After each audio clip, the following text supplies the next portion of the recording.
Assalamualaikum warahmatullahi wabarakatuh. Izin memperkenalkan diri. Perkenalkan, nama saya Maimi Utami dari kelas F dengan NIM akhir 204. Di sini saya akan membacakan dan menjelaskan beberapa soal terkait kimia analisis dasar pertemuan 3. Untuk jawaban pertanyaan nomor 1, yaitu mengawasi peracikan obat pada pelayanan farmasi untuk diberikan pada pasien. Alasannya, pengawasan peracikan obat lebih merupakan tugas pelayanan kefarmasian atau farmasis klinis, bukan peran utama analisis kimia. Untuk jawaban pertanyaan nomor 2, yaitu analit. Karena analit adalah zat atau senyawa yang menjadi fokus analisis dalam suatu sampel. Untuk jawaban pertanyaan nomor 3, yaitu analisis kualitatif.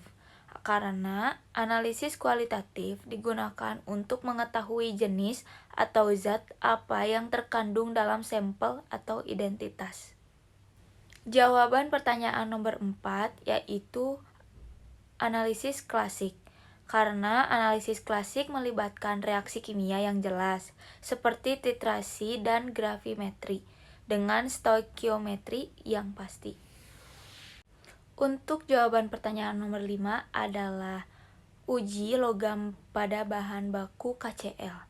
Karena analisis semi kuantitatif bertujuan mengetahui apakah suatu komponen berada di atas atau di bawah batas tertentu tanpa nilai pasti. Uji batas logam hanya menentukan lulus atau tidak lulus dari ambang batas. Untuk pertanyaan nomor 6, jawabannya adalah spektrofotometri. Karena metode ini menggunakan teknologi spektrofotometer yang merupakan bagian dari analisis instrumen modern. Berbeda dengan metode klasik seperti volumetri dan gravimetri. Untuk pertanyaan nomor 8, jawabannya adalah untuk membersihkan kawat nikel krom. Karena HCl pekat melarutkan sisa logam atau senyawa yang menempel pada kawat, sehingga tidak mengganggu warna nyala yang dihasilkan sampel. Untuk jawaban nomor 9, yaitu barium. Karena warna nyala barium khas berwarna hijau kekuningan, warna nyala ini digunakan untuk identifikasi ion Ba2+. Untuk jawaban pertanyaan nomor 10, yaitu reagen tidak boleh berlebih kecuali dinyatakan khusus. Karena penambahan reagen yang berlebih bisa melarutkan endapan kembali atau efek common ion atau kompleksasi, kecuali jika dinyatakan perlu dalam prosedur. Untuk jawaban nomor 11, yaitu H2S. Karena dalam analisis kualitatif, H2S digunakan untuk membedakan kation ke dalam beberapa golongan berdasarkan kelarutkan sulfida masing-masing. Untuk jawaban nomor 12, yang pertama adalah pemeriksaan pendahuluan, yang kedua ion logam, dan yang ketiga reaksi golongan anion, dan yang keempat reaksi spesifik lalu kesimpulan. Ini adalah urutan umum analisis kuantitatif sistematik anorganik. Untuk jawaban nomor 13 adalah pengujian dengan H2SO4 encer dan pekat. Karena asam sulfat dapat melepaskan gas dari anion seperti karbonat, sulfit, nitrit, yang membantu identifikasi awal. Dan yang ke-14 jawabannya H2SO4. H2SO4 bukan reagen utama untuk mengelompokkan kation. Pengelompokan lebih sering pakai HCl, H2S, dan NH4,2S. Untuk jawaban nomor 15, yaitu AgCl.